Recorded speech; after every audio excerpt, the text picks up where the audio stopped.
Biri dedi ki dümdüz, bir başkası boynuz öküz. Bir de ne görürüz, yüz yuvarlak neresi düz. Çırılçıplak doğdu insan, sonra çeşit çeşit lisan. Hepsi de farklı bakarsan, ama olsun hepsi insan. Çırılçıplak doğdu insan, sonra çeşit çeşit lisan.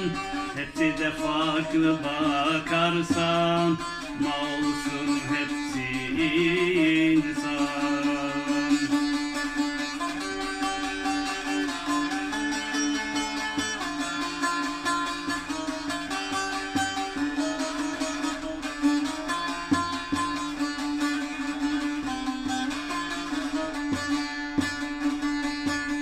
Açlıktan kırılan insan, kimi geçinir sırtından.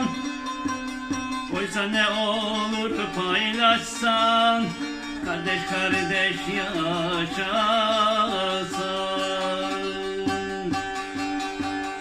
Çırılçıplak doğdu insan, sonra çeşit çeşit lisan.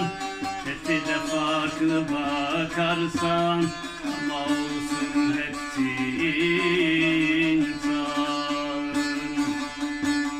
Çırılçıplak doğdu insan, sonra çeşit çeşit lisan.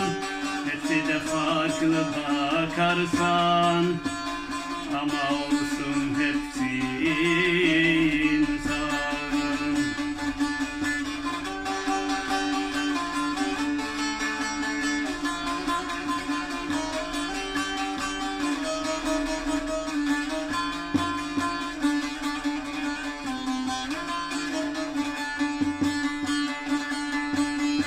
Garip dünya ki inan, kopsa da kıyamet bir an.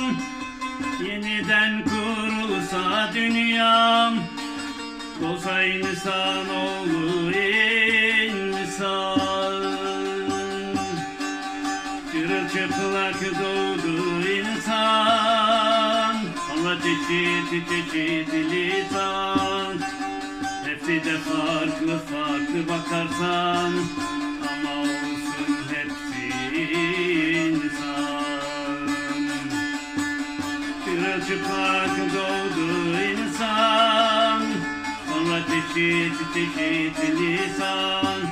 Hepsi de farklı bakarsan,